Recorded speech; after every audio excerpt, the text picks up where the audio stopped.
come with me to the sacrifice. Then he consecrated Jesse and his sons and invited them to the sacrifice.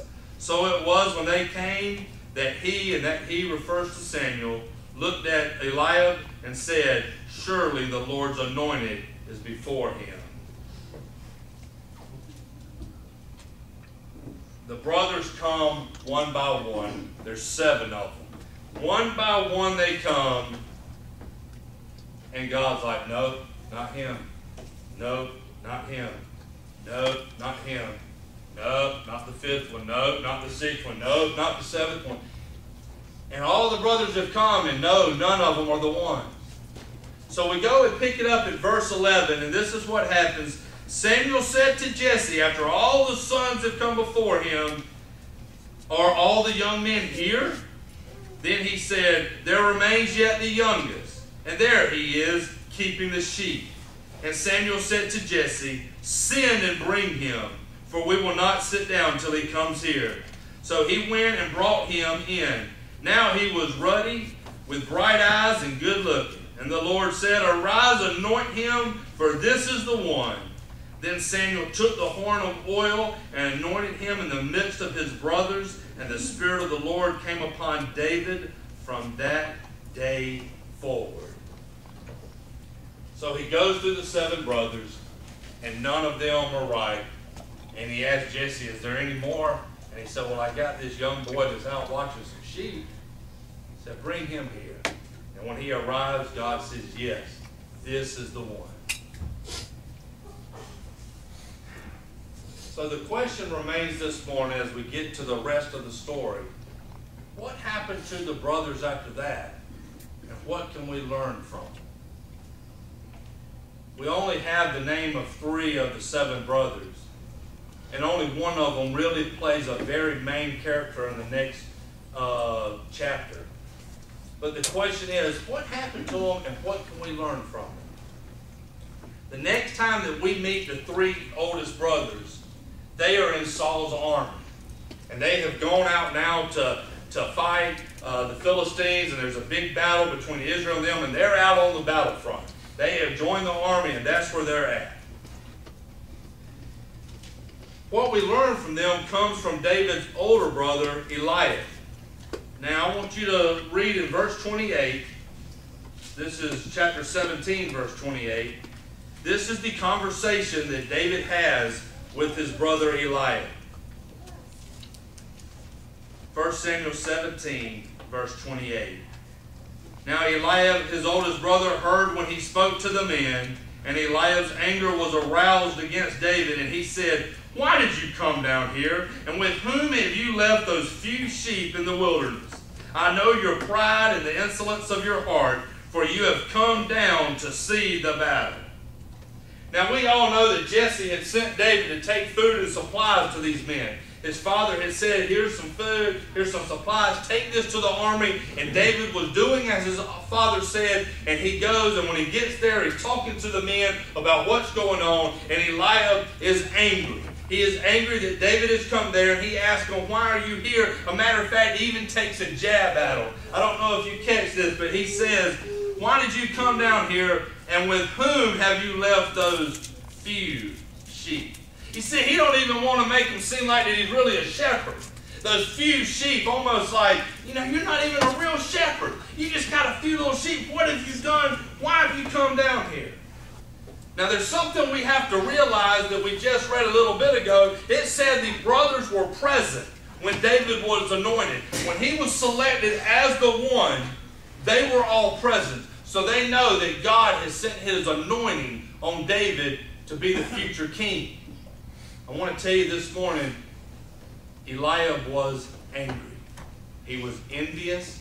Eliab was jealous. He didn't think David was qualified. He certainly didn't think David was significant enough with his few sheep. Obviously, this wasn't the first time this has happened, as verse 29 says, and David said, what have I done now? You ever said that? You ever had a conversation where somebody goes to say something to you? Sometimes it happens with a spouse. Sometimes it might happen with other family members. But you go and say something and they say, what have I done now? to your children. And has that ever happened? Anybody, has that ever happened where you just say, what have I done now? You see, David obviously had received this treatment for a while from his brothers. So his feeling was, what have I done now? I've come to bring supplies and food. I'm honoring what Daddy said, and now you are angry at me about that. What have I done now? Y'all, I want to tell you why Eliab said that. He wasn't angry at who David was. He was angry at who he was.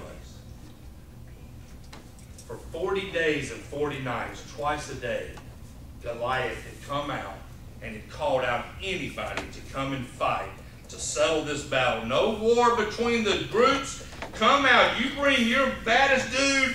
I'm here. We will fight. Whoever wins gets everything. You send out for 40 days, night and day. 80 times he came out and offered a challenge. And not one time did one single man step out. Not one time. Eliab heard the challenges day in and day out, and he didn't go out there. You know why? He was scared.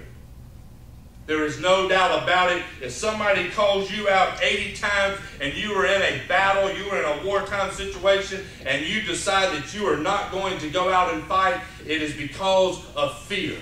And Eliab was afraid, he was scared, he was overcome with fear. So what does he do after hearing this and for 40 days being felt like that he was a coward? He lashes out at the closest person to him.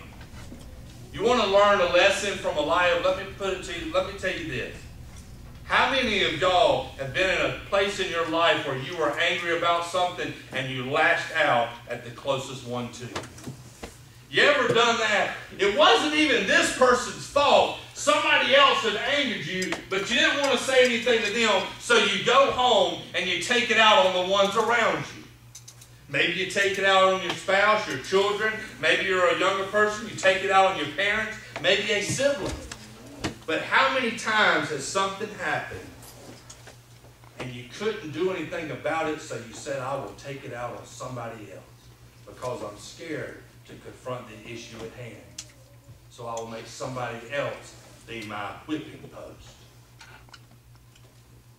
Do you know why Eliab and the brothers were afraid?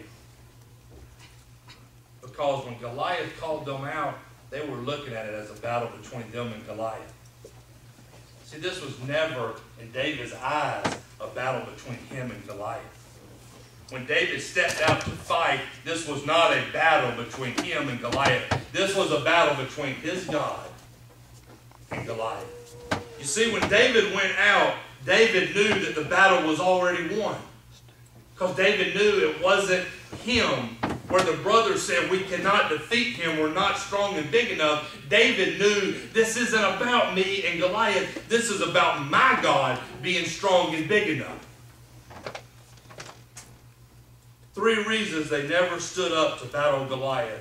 And I think it's the 3 most important things that we can learn from the rest of the story from David's brothers. The first one, as we mentioned earlier, was fear. They were scared. Have you ever heard that a lot of battles are won before the fight even begins? A lot of times, you can defeat somebody without ever even having to fight them with words. And Goliath had scared them to death, and the battle was over before it even began because he had got into their mind. He had gotten into their mind that there was no way they could win. Some of us today think that we are battling fights that we cannot win. We think we are battling wars that there is no way we can become victor because Satan is on the inside of our head telling us you can't win this fight. You can't win it. You tried to before and you can't do it. Look at the obstacle you're facing. It's too big. You can't overcome it. And that's what he likes to do. He likes to get in your head and tell you that. But God is saying you don't realize this is not your battle. This is not a battle between you and Goliath. This is not a battle between you and alcoholism. This is not a battle between you and drugs. It's not a battle between you and adultery. It's not a battle between you and depression. It's not a battle between you and anything that you face. See, that's what the brothers failed to realize, is every battle that we face in life is a battle between our fear and our God. And I'm telling you right now, God will always be victorious if you let Him fight your battle. But so often, we want